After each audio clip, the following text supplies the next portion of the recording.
Welcome friends for the 8051 lecture. In this lecture we are going to learn about external memory interfacing with 8031 and also with 8051 and we are going to learn about jump, loop and call instructions. So jump, loop and call instructions are very important for writing big programs, and you can use assembly level language programming as well as you can use C programming for this. Okay, we'll start with the lecture now. Uh,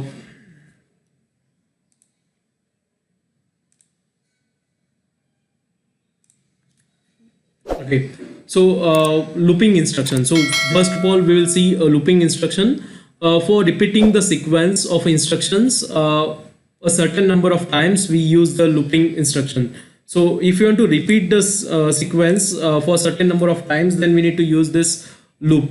Okay, so loops are very important in the 8051 programming or assembly level programming. Loop actions is performed with the instruction. So there is an instruction known as a DZNZ. Then we have a register and then the label. So how we are going to write this instruction? DZNZ register comma label. For example, I can write like this this instruction. So I can write like this DZNZ comma R2, suppose R2 comma up. So this will jump to up whenever this R2 is decrement jump if not 0. So this definition of this is decrement jump if not 0. Decrement jump if not 0. So what is going to check? So this is going to check this particular register. So this register is decremented. So this register is decremented. If it is not 0, it jumps to a target address referred by the label. So if it is not 0, it jumps to a label. Otherwise, it jumps to a next instruction. Prior to the start of a loop, register is loaded with a counter and the number of repetitions. So we need to load this particular register with the number of repetitions. Suppose if you want to do this action for 4 times, then R2 should be 4 before executing this instruction. Okay, so the counters can be used as R0 to R7 on the RAM location. So you can use any of the counters from R0 to R7 on the RAM locations. So here is the program. Write a program to add 0x04 at 4 value 10 times into the accumulator. So there are 2 ways we can write this program. We'll see that. So I need to add 10 times 0x04. So I can discard this and I will write the code here. So how to write that particular code? So there are 2 ways as I explained to you. So you can write directly by typing this. Sorry.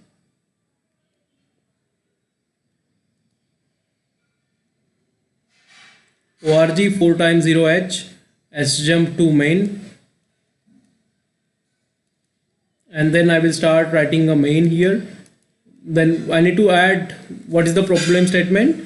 So I need to add 0x04 into 10 times into accumulator. So move, I can write move a comma hash 00h. So by default I will clear the a, then add a comma hash 04h. Then I can continue this, add a comma hash 04h.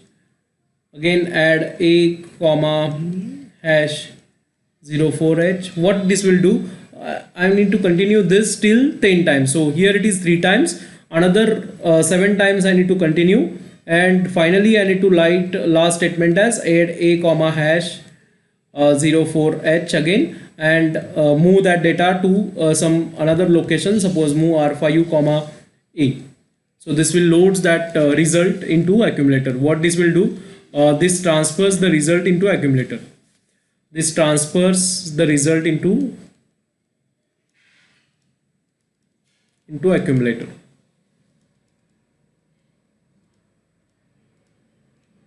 Okay, so like this, this is a traditional way. Without using a loop statement we can write like this. But whenever if you want to use a loop statement, then how you can write this? So for that we require a counter. So write a assembly program to add 0x04 10 times into the accumulator. So how you can write this particular program? For that I will start here ORZ 4 times 0H. Sorry. Sjump to main. So I can write here a main. Then very first instruction I need to take one counter. So I can take counter like this, move.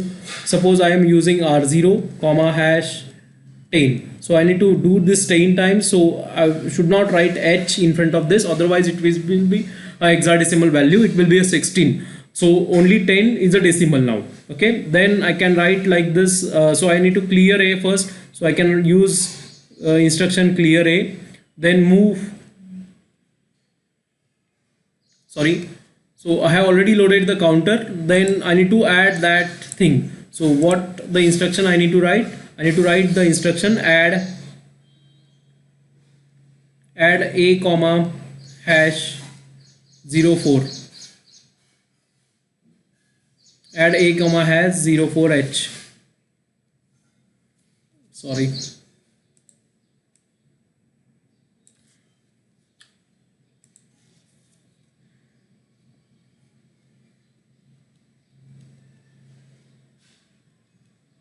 Okay, so this I need to repeat for 10 times. So I can write like this DZNZ,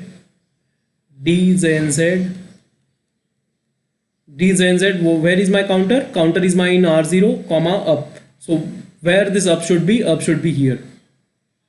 So how this instruction will add after doing that, I need to load move R5 comma A and then end. So how this instruction will work? So when we write like this move R0 comma hash 10, R0 will be loaded with the value of 10. So in the R0 the value will be 10. Then clear A means what? The accumulator contents are, at the first instruction the accumulator contents are 00. So accumulator contents are 00. And when we add like this add A comma hash 04, this accumulator contents get updated and the accumulator contents now becomes, we'll use another pane, accumulator contains become 04. Okay. Another way, when this instruction will execute decrement jump if not 0 R0. So what it will do, it will decrement R0 by 1. So now R0 becomes 09 and it will go up again. Okay. Now by default accumulator is 04. So it will add another 04 index. So accumulator contains becomes 08. Again decrement jump if not 0 up, so it becomes 08 now. So 9 is decremented by 1. Okay, again it will add 04 in this, so it becomes 12 decimal. So I will just write the decimal values here. Okay, whether it is hexadecimal, but I will consider it as a decimal. So it is 12 now. Now this becomes 07. So similarly it will go till 00H. Whenever that is 00H, at that time the accumulator addition will be there. So whatever the addition is there, so this is not 12, that will be around 04H into 10, that is 40H will be transferred into 5. So R5 location will contain 40H. Okay, so like this it will execute this particular program, add 04H 10 times. So this program is to be there for addition of 04H 10 times. Okay.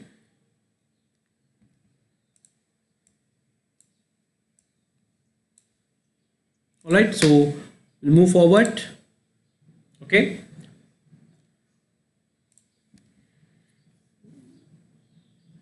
So this is about DZNZ loop.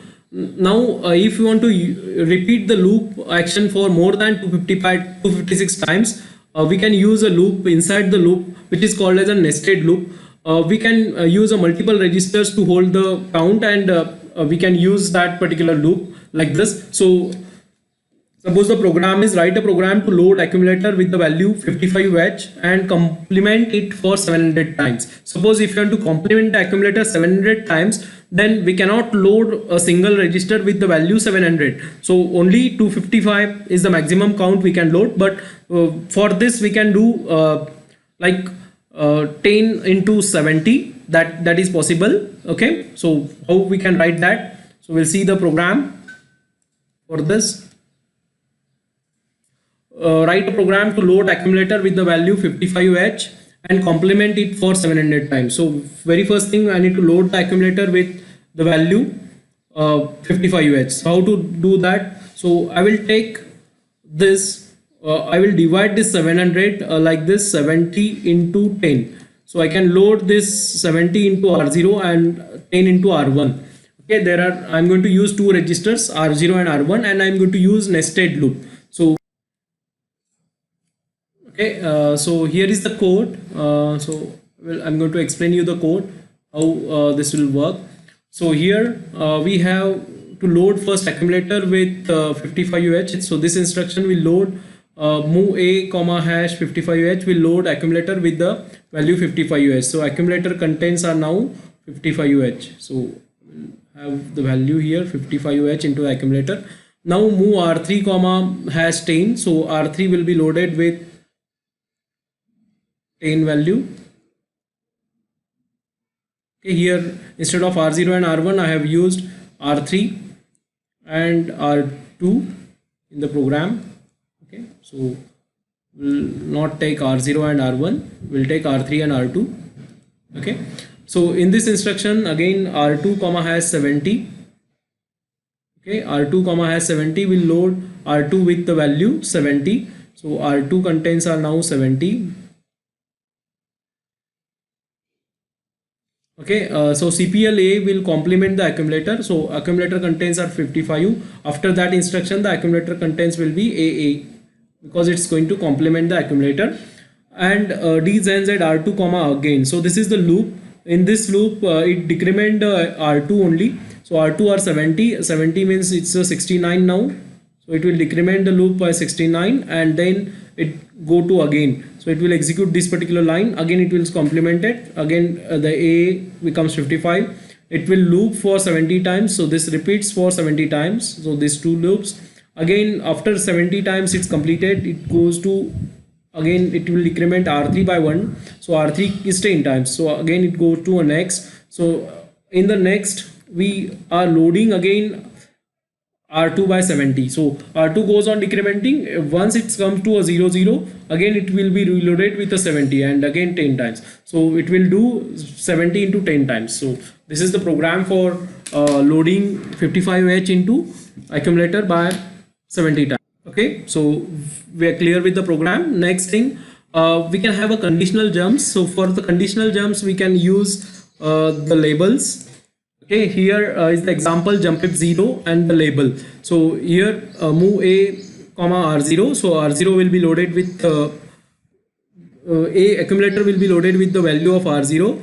Jump if 0 to the over. So if it is 0, then it will jump to the over location. So it can be used only for a register A, not for only other registers. So jump 0 is only used for register A, not for other register. Okay. If it is not 0, then it will execute the next instruction. All right. So there are some conditional instructions. So like we have a ZZ. So it is used for only accumulator. So ZZ jump if 0 to accumulator. Jump if not 0. ZNZ is stands for jump if not 0. Decrement jump if not 0. So this decrements the accumulator and jump if not 0. CZNE compare jump if not equal accumulator with byte. Okay, CZNE register with data directly. We can compare the register with the data as well. JC is for jump if carry. Okay, and JNC is for jump if no carry. So JNC is there for jump if no carry. Again JB is jump if bit.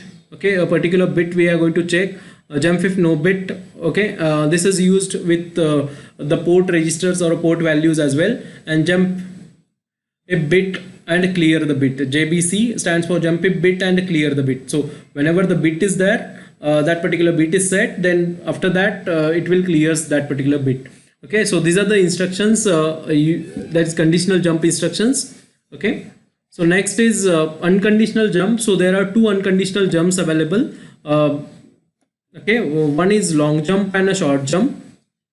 The unconditional jump is a jump which control has transferred unconditionally to the target location. So it will jump to a target location directly. Okay, so we have a long jump and a short jump. So long jump is again a 3 byte instruction. So long jump is a 3 byte instruction. First byte is opcode. In this 3 byte, first byte is opcode, and second and third byte is a 16-bit address lines. That is, it uses from 0000h to FFFFH. Okay, and short jump, S jump is a short jump, and it is a 2 byte instruction. So L jump is a 3 byte instruction, and whereas short jump is a 2 byte instruction. The first byte is a opcode, and second byte is a relative address, and it takes only plus 127, that is 00 to FF only. Okay, that is plus 127 to minus 127 bits. Okay, so this is about unconditional jump. Next is a call instruction. So to call the subroutines, we are using this call instruction. Okay, subroutines are often used to perform the task or need to be performed repeatedly or frequently. Like if you do some tasks like delay for 10 times in the program, so we can write a delay subroutine and we can call it. So this makes the program more structured way. So what's the advantage of this call instruction? This makes the program more structured way. Additional saving of a memory space as well. Okay, so we can use lcall as a long call. Again, it is a 3 byte instruction. First byte is opcode, and second and third byte are used for the address of the target. So it uses 64 kilobytes of the address space. The lcall, that is long call, uses 64 kilobytes of address space, whereas there is another instruction known as an absolute call, that is known as an acall. It is again a 2 byte instruction, and 11 bits are used for acall, and it is 2k byte range only. Okay, so lcall is used for 64k bytes, and acall is used for 2k bytes. So what is the difference between acall and lcall? When to use acall and when to use lcall? So as you microcontroller is a memory dependent, so lcall takes place. It takes 3 bytes of the instruction. Sorry, lcall is a 3 bytes instruction, and acall is 2 bytes instruction. So whenever you need to save the memory, and jump is lesser, or jump is within a space within a 2k bytes, then use 2k byte jump is there, then you can use acall. Whenever the jump is within 64 kilobytes, whenever the jump is there in between 64 kilobytes, then go for lcall. Okay, so there are difference between lcall and acall. So when to go for lcall and when to go for acall, you can decide based on this your jump size. Okay, so here it is an example of subroutine, how the subroutine works.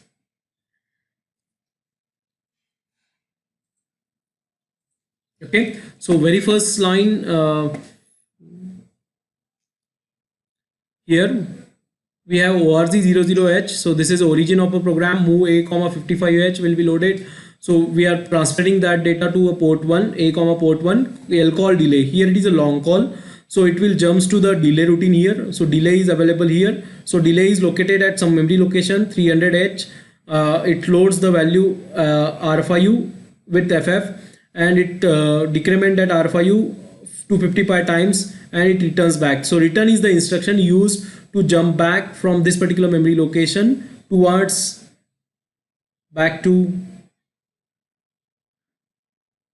So this will jumps towards this location. Okay, and this will returns back towards this particular address. So it will execute from the next instruction level. Okay, so like this it uses lcall, and for subroutines it uses acall and lcall instructions. Okay,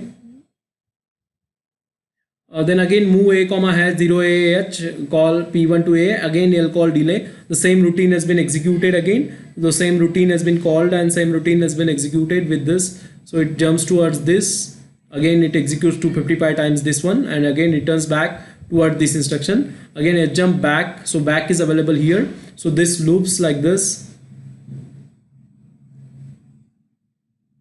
So a jump back will load this again, and it go on executing. So lcall delay, again it jumps to the same memory location. Return will jumps to this location. So whenever this is called, then return will be this. So it uses program counter, and it uses a stack pointer for loading back I am jumping from call instructions to the back to the main instruction as well. Okay. So you can use a time for these delay routines for calculating a time delay within a controller as well. We'll see that. Okay, for a time delay calculation without timer, we are going to use this directly with respect to a machine cycle.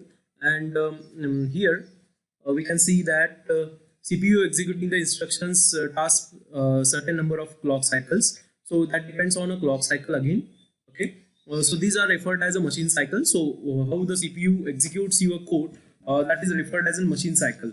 Okay, so whatever the CPU is executing, that is to be considered as a single machine cycle. If one instruction requires one machine cycle to be executing, so one machine cycle will be taken care by this particular time.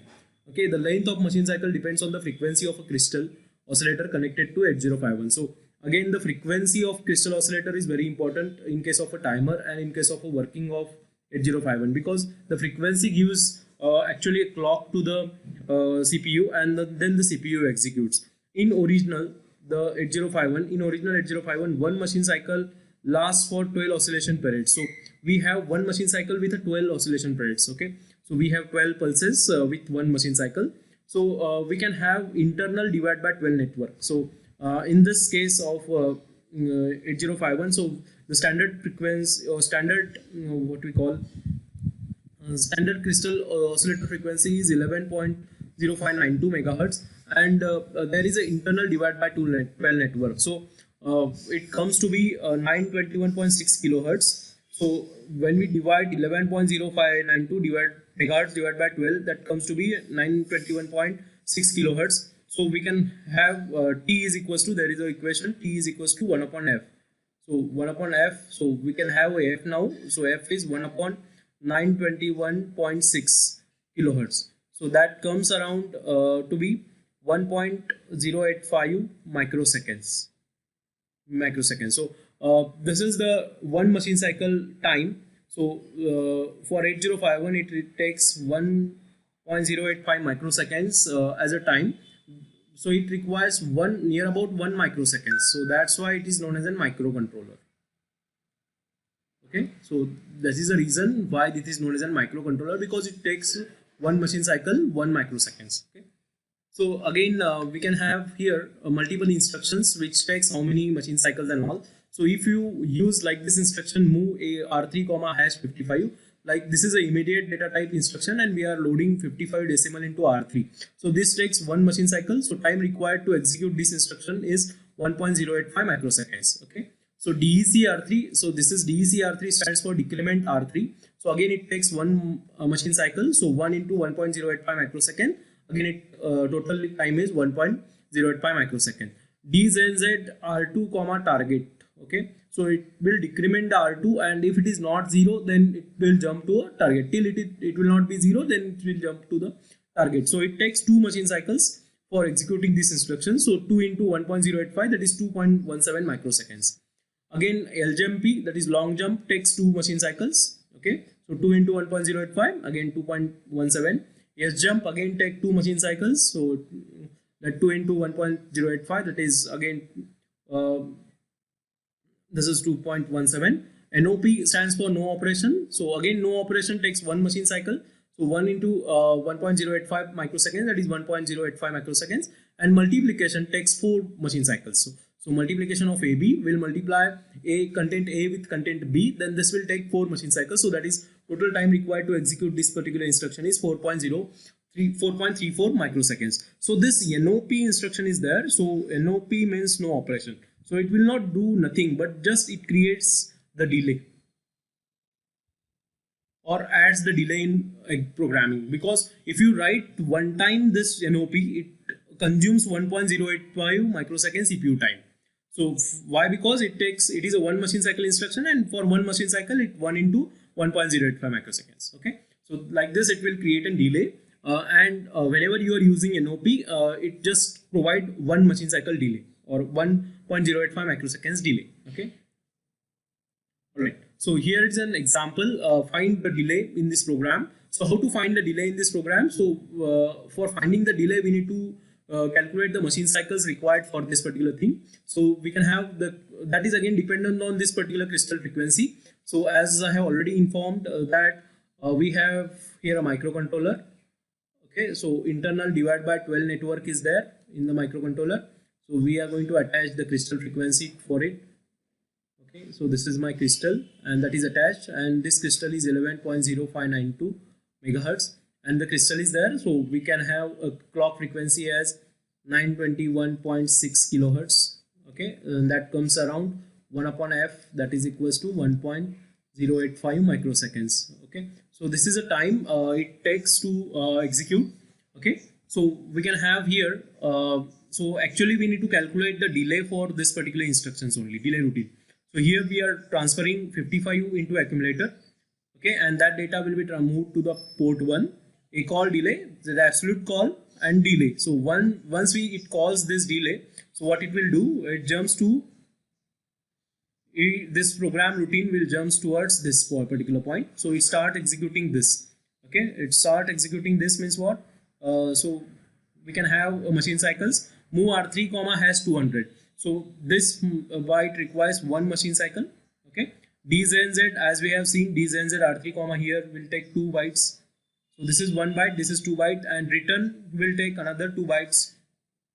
Okay, return will take 2 bytes. So we can have a delay subroutine. So here, as I have already explained, move R3 comma has 200 will take 1 byte.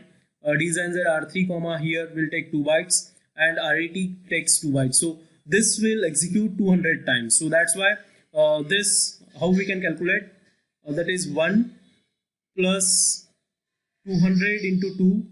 Why? Because it executes 200 times, that's why 200 into 2 plus this 2. Okay, so that comes around like and whole multiply, so this whole multiply by 1.085 microseconds. Why 1.085? As we have seen here, the crystal frequency is 11.0592 megahertz. So this 11.0592 megahertz divided by 12 network is there. By standard 8051 is having divided by 12 network. So every time once the crystal frequency change in the problem statement, we need to do that that crystal frequency divided by 12, and then whatever the time you will get, so t is equals to whatever you are getting, that you need to multiply this, and that comes around 436.255. Okay, so this is the total microseconds required to execute this particular program. Okay, so like this we can do. Okay, then there is a reset pin available with microcontroller. So what is the use of reset pin? Reset pin is an input pin. So reset pin is an input pin, and it's active high or normally low. It is a normally low, and we need to put a high signal for this to activate this reset. Upon applying the high pulse to the pin, microcontroller will reset and terminates all this activity. So it reset means what? So it loads the registers with these predefined values. So whenever you press the reset, program counter starts with 0000. DPTR, that is data pointer, starts with 0000. Accumulator is contains 00. PSW again sets to a 00. Only stack pointer is there, that set to a 07. Rest of the bits port then B register is 00, and all the ports are acting as an input port. So whenever we write FF to the port, like so, wait, I will show you. Whenever port 0, port 1, port 2, and port 3 contains FF, so that equals to 0xFF, 0xFF, 0xFF, 0xFF, means all the port pins are high. At that time, that port is considered as input port. Okay, and when all the port pins are low, that port is considered as output port. So whenever this P0 is equals to P1 is equals to P2 is equals to P3, okay, that is equals to 0x00, ऐसा होता है तब that port is considered as an output port. Okay, so why this is made? Because by reset, whenever you are attaching some external components to the microcontroller, if it resets and it acts as an output port, it might be turn on your motor, it might be turn on your AC supply or anything, so it damages the system. That's why for the precautionary they made that all the port contents are input. So that's why the port 0 to port 3 contents are FF. So this is about reset contents. So now we'll see how the reset circuitry is to be. So for 8051, in order to reset input effectively, you must have the minimum duration of 2 machine cycles. So minimum duration of 2 machine cycles means 2 microseconds. So we need to hold this particular reset for 2 microseconds. So in order to high pulse must be go for 2 machine cycles before it allows to low. So that's why we used here one capacitor and one resistor. So here 10 microfarad capacitor is to be there and 8.2 kilo ohm resistor is there. So this is a constant and standard values. So here we can use EA pin, that is external access pin, to or a VPP to pin number VCC. Here it is a crystal oscillator circuitry. Instead of 30 picofarad, we need to use 33 picofarad. And crystal is this is 11.0592 megahertz. Okay, so this is the reset circuitry, and over this voltage divider we need to attach it to pin number 9 because the reset pin is attached. Reset pin is there for a 9 number pin. Okay, reset is there at a 9 number pin. That's why we are attaching this particular pin to this. Whenever we presses these switches, this completes the circuit and the current flows like this, and it loads here. So it gives a +5. Okay, whenever reset pin is 1, at that time it resets it, and whenever it is rest of the time, the reset pin is 0. Okay, so external access, that is EA bar. So to external EA bar pin is used for external access. It is an input pin. You must be connected to a VCC or to a ground. So 80 family members come up with on-chip ROM. So to store the programs. Also you have an option that we can have external memory or external ROM. So normally the EA pin is connected to VCC because it is a active low pin. EA bar is there. EA pin must be connected to ground to indicate that your code or data is to be stored in external memory. Okay, so whenever you are using external memory, at that time you must connect this EA to ground. So EA is equals to 0. At that time it is considered as external. Your program is stored in external memory. Whenever EA is equals to 1, it is considered as your program is stored in internal memory. Okay, so here it is an example when EA pin, whenever EA pin you are connecting to a low, at that time you are using additional ROM, and this additional ROM data will be fetched automatically in a microcontroller, and it is to be displayed. Okay, whenever EA is equals to 0, the microcontroller completely ignores the program in the internal ROM. It considers only an external ROM. Whenever EA is equals to 1, the microcontroller executes the program from the internal ROM. So this is very important thing. So here we have EA pin is equals to 0. The external ROM is being used. So this is the external ROM. And whenever EA pin is equals to 1, it uses only an internal ROM. Okay. Then PSEN and ALE. PSEN stands for Program Store Enable. It is an output pin. This pin is connected to output enable of external memory. So this pin is connected for the output enable of external memory. When you use external code memory, whenever you are using external code memory, then PSEN is a 0. Whenever you are not using external data memory, PSEN is equals to 1. So whatever you are attaching, that EA. So in a EA, if EA is equals to 0 and PSEN is equals to 0, at that time that is considered as a code. Okay, and whenever PSEN is equals to 1, that is considered as a data that is present in the external ROM. Okay, ALE pin is used for demultiplexing of this address and a data. So here it is a connection diagram. So pin number 31 is a EA, pin number 30 is a ALE, and pin number 29 is a PSEN. Okay, PSEN is connected to the with one voltage divider. We have a plus VCC like this. Okay, so so standard by default standard connections are PSEN is equals to 1, EA is equals to 1 again, and ALE is equals to 1. Okay, address latch enable is 1. Okay, so this is about PSEN and all. So in the next lecture we'll see how we can interface a memory and all with the microcontroller. Thank you for listening. If you are not subscribed to my channel, please hit the subscribe button and press the notification bell icon for next upcoming updates. Thank you for listening. Thank you.